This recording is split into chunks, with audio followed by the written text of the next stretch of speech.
We're back and we're empty.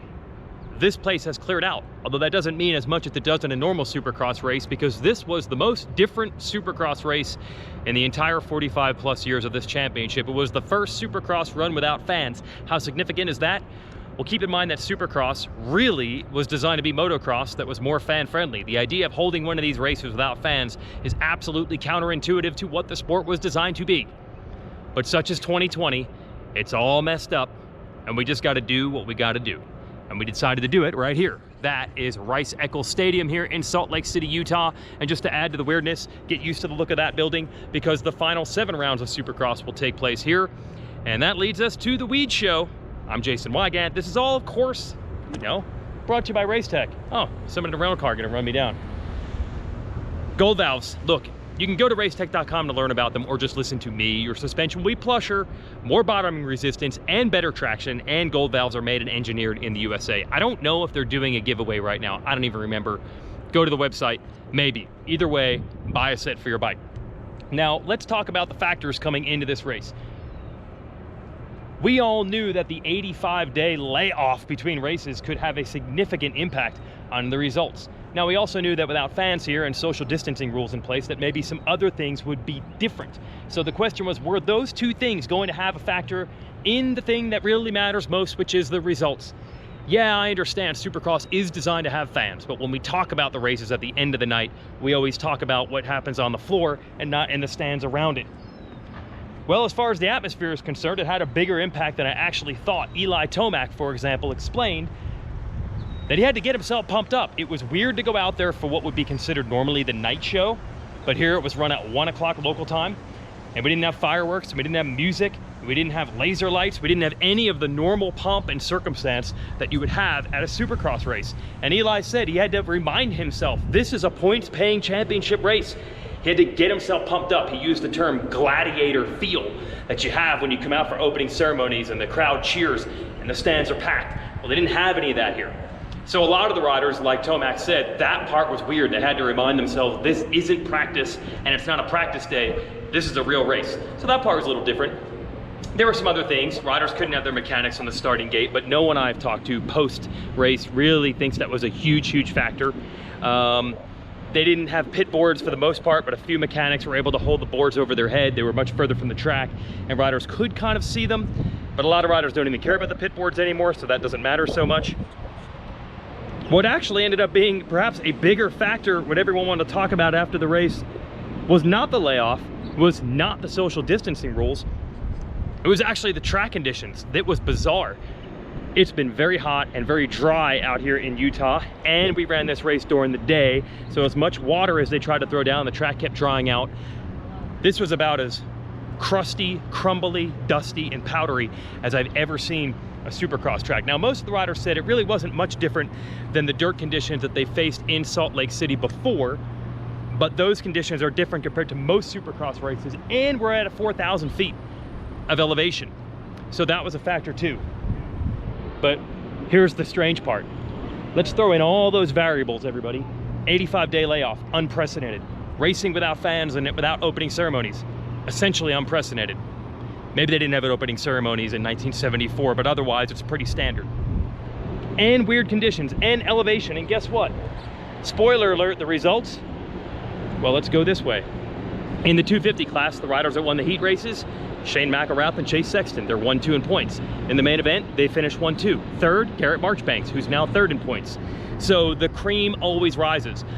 Just to tell you how the 250 race turned out, McElrath got the whole shot, pulled away from Sexton a bit. This track was fast and the lap times were short. A lot of laps meant they got into lap traffic big time.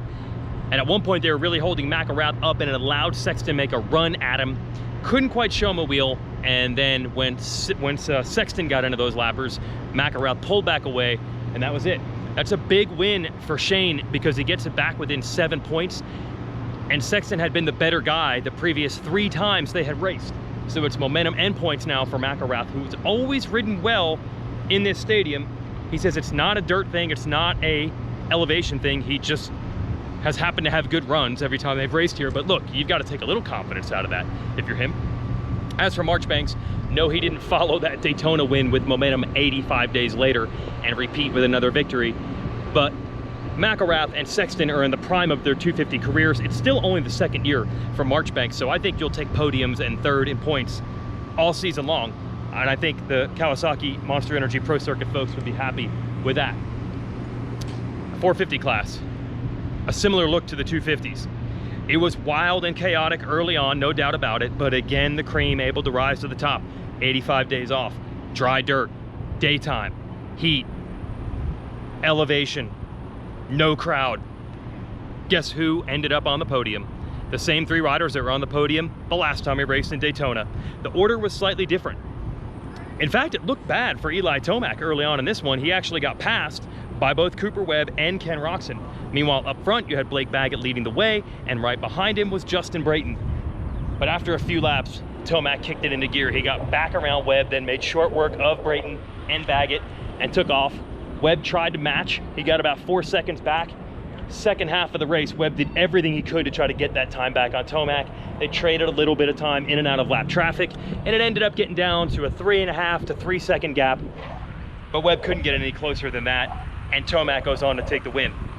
Roczen was keeping pressure on Webb the same way Webb was keeping pressure on Tomac, but then he had a wild ride late and almost threw it all away, and Kenny had to settle for third.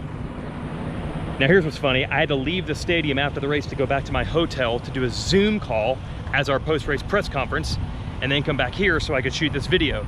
And in the Zoom call, Kenny said, look, he wants to win races. He's not happy to have third, but there's still plenty of races left. He's not too upset about it.